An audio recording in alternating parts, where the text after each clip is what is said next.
ever get lost staring at a line of ants marching across the sidewalk? I mean, they're on a mission, right? Oh, absolutely. Have you ever stopped to think about what they're building underneath that sidewalk? Right.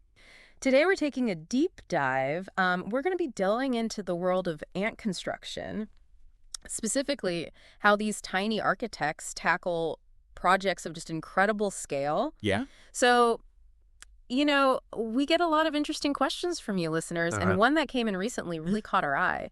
Somebody asked about the biggest ant corridor ever measured. Wow. And honestly, that got us thinking too. And it's a good question. It's one that has, scientists digging deep, literally, Literally. to try to figure it out. Yeah, because I mean, when I picture an ant colony, I think, okay, tunnels, but you're saying there's more to it. What's fascinating about ant colonies is that they aren't just sort of these, like, random tunnels, Yeah.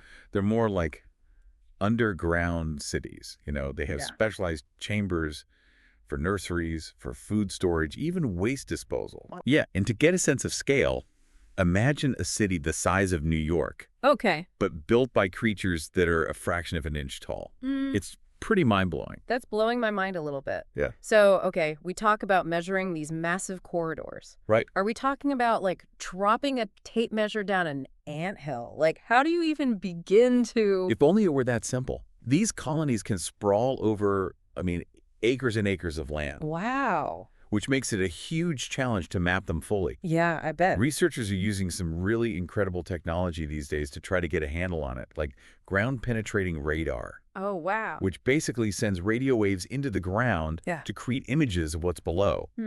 It's like giving an ant colony an X-ray. So they're adapting technology that we use to map like cities and Exactly. for ant cities. It's pretty amazing, and it really highlights the dedication, I think, that goes into studying these hidden worlds. Yeah. Researchers are even using tiny, tiny little cameras Wow. and radioactive tracers to follow individual ants, Oh my goodness. which helps them understand how these massive networks actually function. all that to track something that most of us probably step over every day without even a second thought. I know. It's amazing, isn't it? I guess that kind of speaks to the sheer scale of what we're dealing with, huh? Absolutely. And while I think pinning down, the single biggest corridor is tough, Yeah. I think what's really impactful is just the sheer volume of material that ants move to build these structures. Right. Think about it. They can carry many, many times their body weight in soil and sand. Wow. Proportionally, that's like humans building entire mountains with their bare hands. Yeah, when you put it that way, It's incredible, isn't it? it really puts things into perspective. It does. So even without a definitive answer to this, biggest corridor question, Yeah. it sounds like what we've learned is that the real story here is the sheer scale of their ambition and their ingenuity, right? Exactly. And it makes you wonder, what else are they capable of? Yeah. What other secrets are hidden in these underground metropolises? And as our technology advances even further, what will we uncover? Now, that's something to think about the next time you see a line of ants marching by. Who knows what they're building down there? Yeah. And hey, if any of you listening have come across any cool ant facts, we'd love to hear them.